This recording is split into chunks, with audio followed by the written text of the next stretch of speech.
భగవద్గీత మహాభారతము యొక్క సమగ్ర సారాంశం.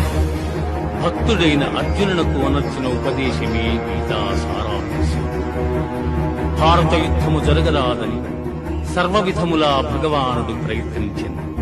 కాని ఆ మహానుభావుని ప్రయత్నములు వ్యర్థములాయ.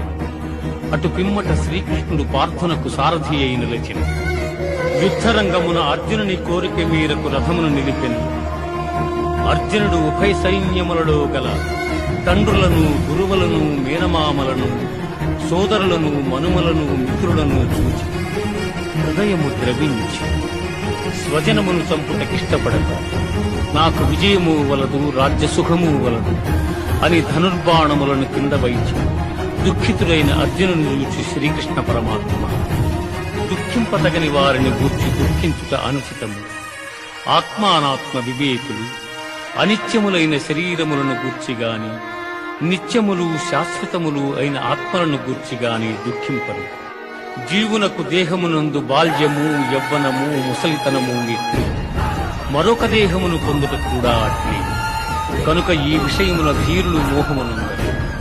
మనుష్యుడెట్లు చినిగిన వస్త్రమును వదలి నూతన వస్త్రమును ధరించును, అట్లే ఆత్మ జీర్ణమైన శరీరమును వదలి కొత్త శరీరమును ధరించుతుంది.